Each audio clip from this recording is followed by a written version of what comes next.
another episode of Toronto Talk Sports and More. It's your guy, Hez, and we got an all-star lineup here. I'm very, very excited. We got the old school boys. The crew is back together. It's been a while. First, my man, Kashif, Arshad, media personality and real estate agent. What's going on, my man?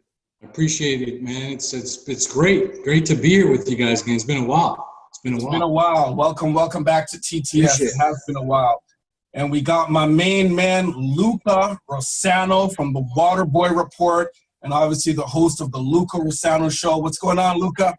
What's going on, man? What's going on? Appreciate you having me back on. Looking good, brother. Welcome back.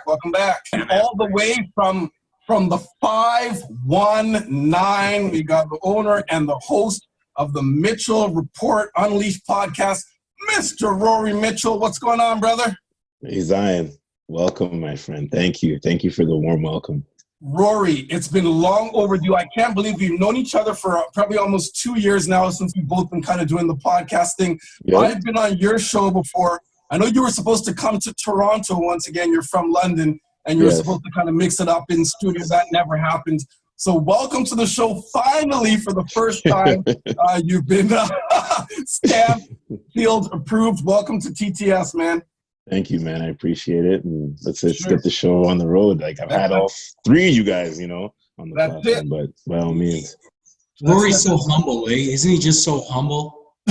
He's speaking so softly right now. Just chilling. Don't worry, I'm going to warm up soon enough. So. All right. Well, guys, this is what we're talking about today. Obviously, a lot has changed in the world the last couple of months. I guess it was kind of mid-March when the pandemic really hit. We'll all remember, I believe it was the 11th of March when the NBA decided to, shut it down, put the brakes on the season after Rudy Gobert tested positive for COVID-19, the coronavirus. And I would imagine for all of us as big sports fans, I know we're going to talk sports in our next segment, that probably was that moment where it really hit close to home. We're like, wow, this thing is really, really serious. And it was probably maybe a few weeks after that, our government here in Ontario, they decided to, put things on hold as far as not a complete lockdown, but, state of emergency in the province of Ontario. And, pretty much only essential workers allowed to, go out there and, do their thing and work. So much has changed. Just want to pretty much open it up, guys, and talk about what life has been for each of us, personally over the last couple of months. How has quarantine life changed you? Let's begin with the water boy, Mr. Luca Rosano, all the way from Woodbridge, Ontario. What's new, man? What's good? You're looking good, by the way. You're looking good. I just shaved a couple of days ago for the first time since this whole quarantine period hit. I just shaved today, too, for the first time in months. Literally, seriously. You know what, man? I'm sure, it's been a shock and a change to everybody's lifestyle. For me personally, not much has changed in terms of my workload. I mean, I've always been independent, always been an entrepreneur, always been, working from my studio here at home, grinding out content, setting up collabs, doing my podcast, doing my YouTube channel, doing the stuff for the Waterboy Report. So in terms of like my workflow, that hasn't changed, but from a psychological perspective, I'm not gonna lie, like when this all hit, it was definitely very hard to cope with.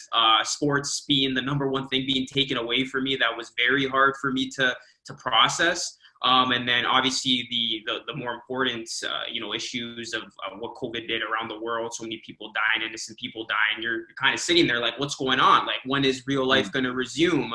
So it was definitely tough from a mental standpoint to really grasp what was going on.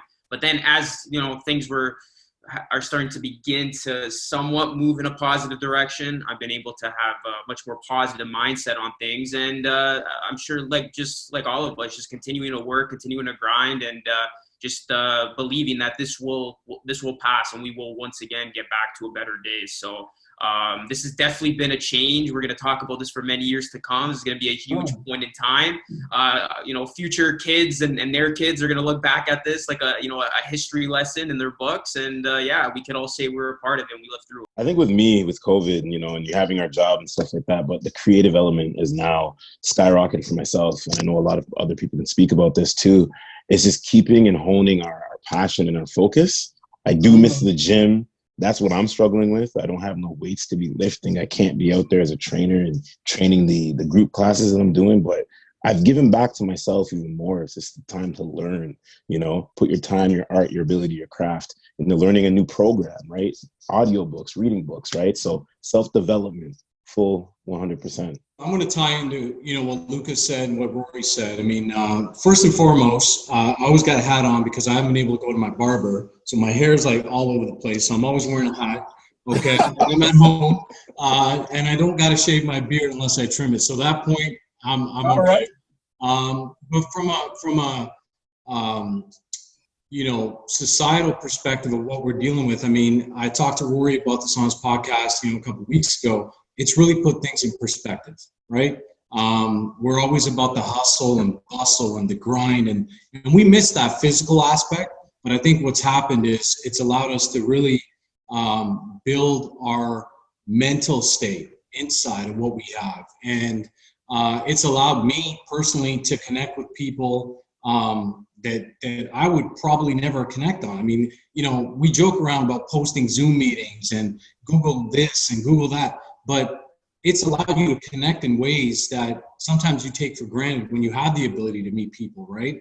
And nothing beats obviously face-to-face interaction, but it's allowed you to talk on the phone even more, right? And connect with people. Hey, what's up? Just check in on people. Sometimes, again, we take those little things we take for granted. So it's allowed me to really put things in perspective, not only with my kids, but some of my friends, people like you guys. I mean, we've been connecting all the time on IG and stuff. And this is going to be the new norm, really, going forward. I really do think this is going to be the new norm. It's certainly in my industry right now with respect to real estate. That's what we're trying to push on people is that, hey, get acclimated to technology, understand what's happening. We used to rip our kids for being on the phone too much and on technical stuff and doing all these things. And now it's like, we're amazed at what they're doing, right? So going forward, I think it's going to allow us to really build a wider sort of broader mind that's going to allow us to come together even more as a society. Here's the question. There has to be some kind of, adverse effect, negative effect, ramifications, if you will, on all this isolation. As human beings, I'm sure we'll all agree, we're meant to interact with each other. We're meant to engage, to hug, to hang out, and, to touch and feel and things of that nature. We're not able to do that. What do you think will be the overall effects on society as a whole, a year from now, maybe 2 years from now, once this is all said and done, just from a mental and psychological standpoint, that isolation and that lack of connecting with each other. Yes, we have Zoom, we have other forms of video conferencing and things of that nature.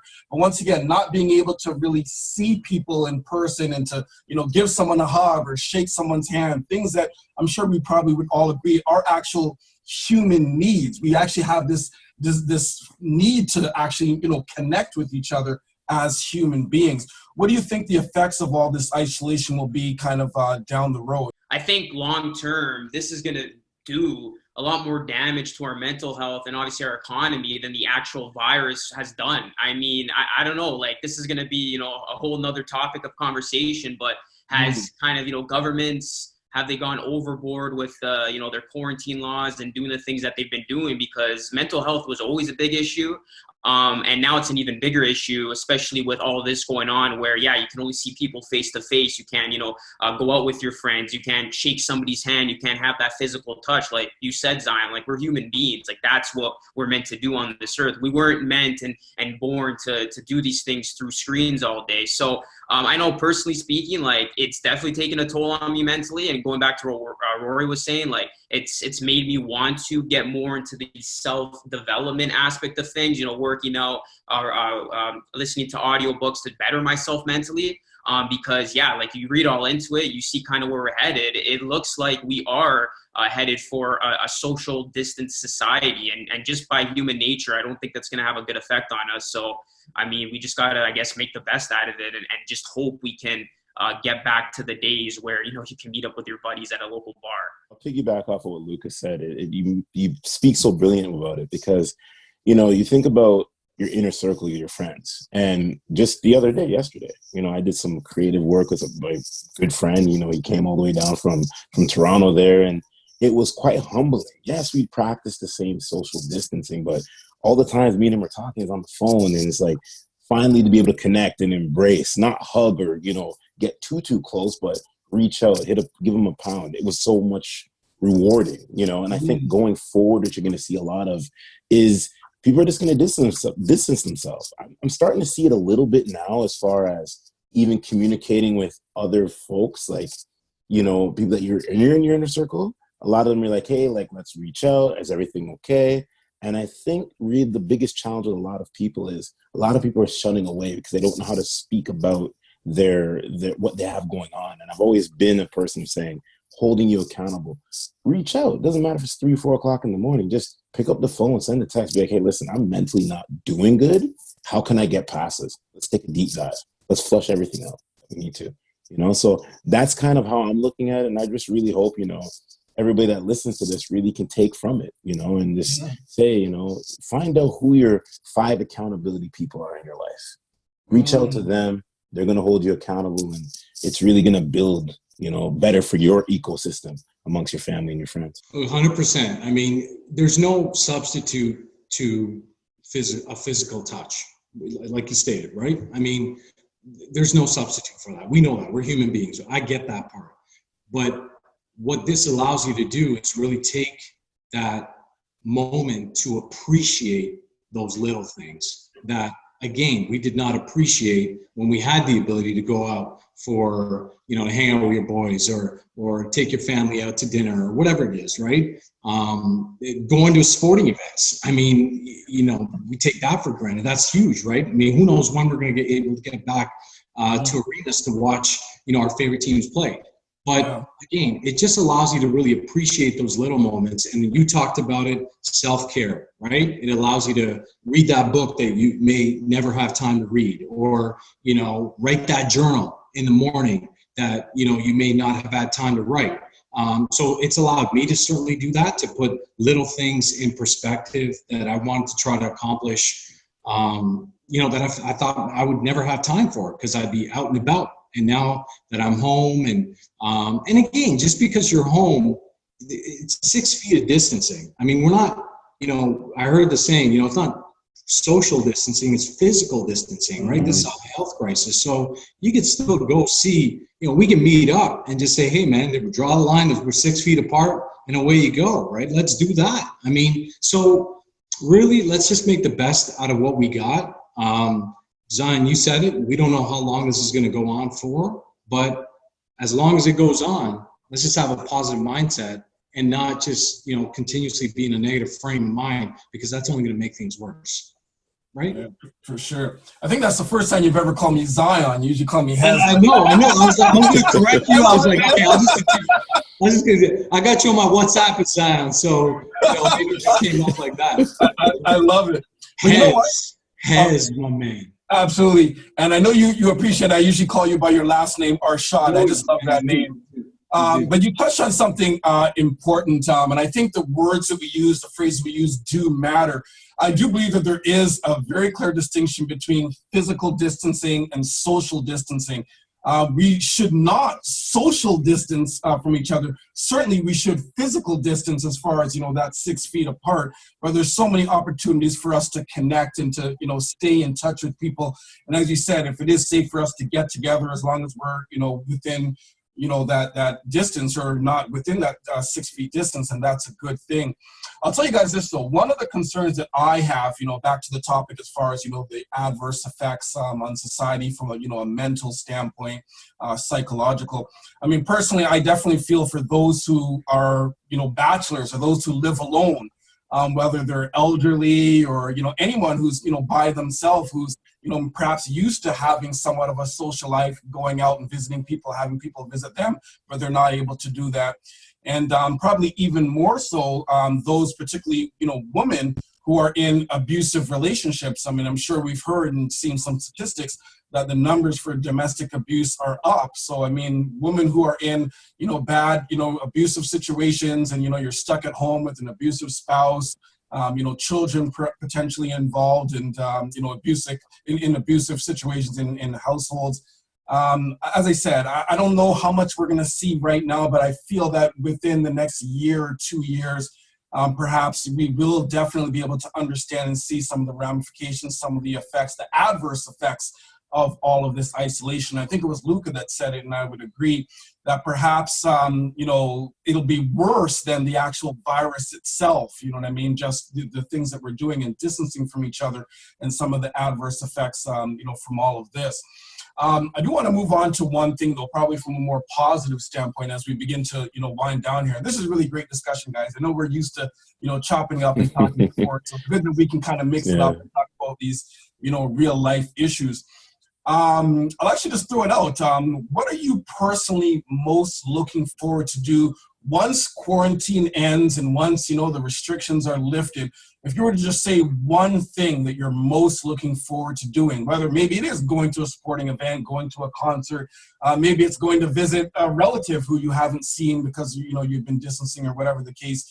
I'll ask you first, Luca. Why don't you go ahead first? What's that one thing that you can say that you're looking forward to doing more than anything once restrictions are lifted, brother? Jurassic Park, seeing all those fans there, having my mic out, and just doing some streeters. I miss that personal connection with the fans of the game, and obviously being in the game with all the fans inside the arena. That's the number one thing. But I mean, besides that, I'll even go as something as simplistic as just, being at a local Starbucks, being inside, drinking a coffee, seeing, people come in and out as I'm doing some work on my laptop. So that's what I'm most looking forward to, of just having the sense of feeling that, okay, we're somewhat back to some, normality. But it's definitely got to, just be in the outside space of my house, because I'm getting pretty tired of staying indoors, especially it only keep you locked in for so long, right? I'm just going to be cliche as it is. The weights and coming to the 6 side,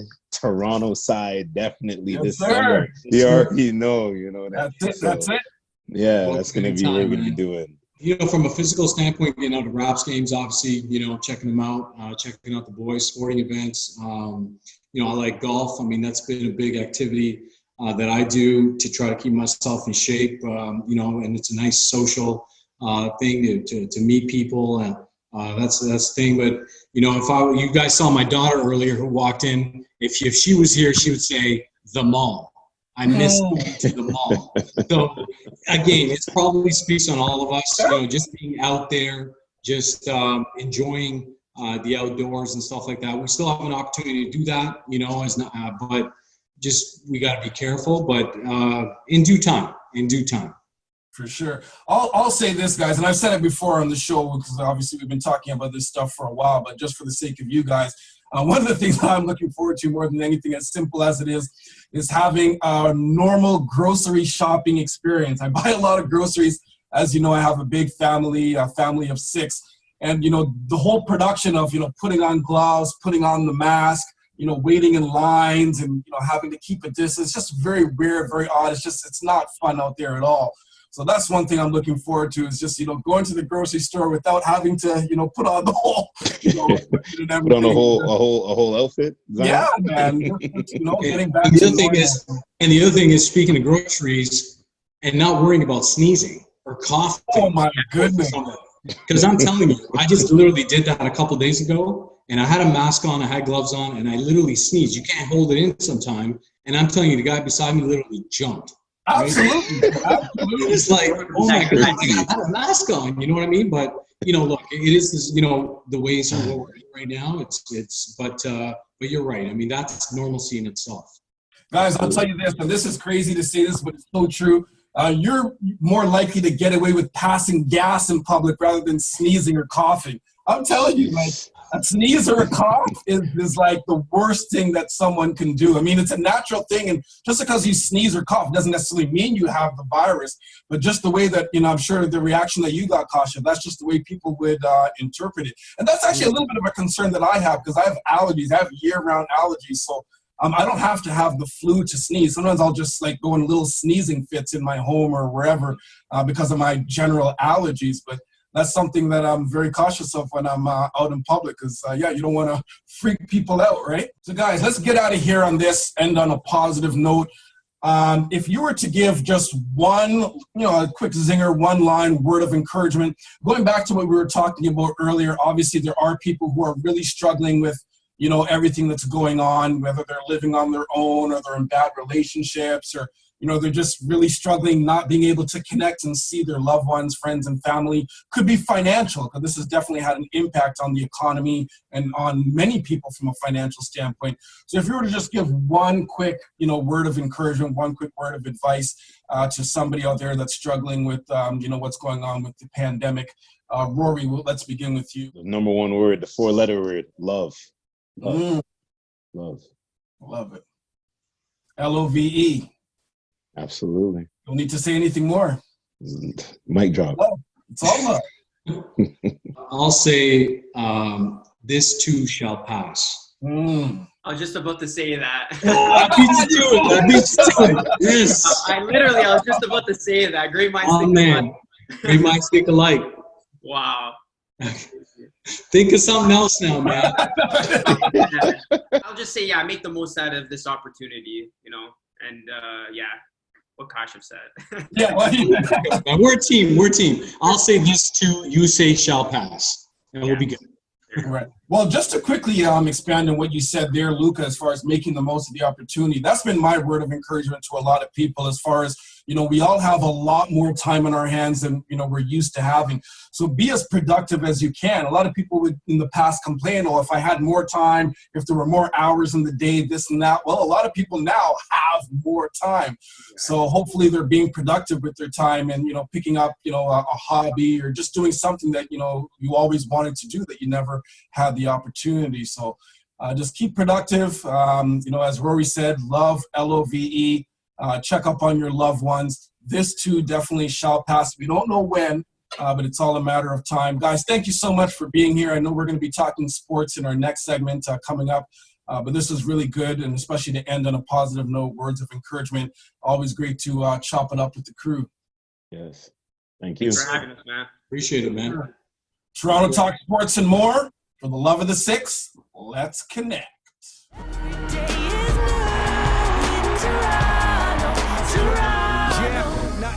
Thank you for watching. Please click the like button and leave us a comment with your feedback. And don't forget to subscribe with notifications to see more engaging and interactive content. Toronto Talk Sports and more. For the love of the six, let's connect.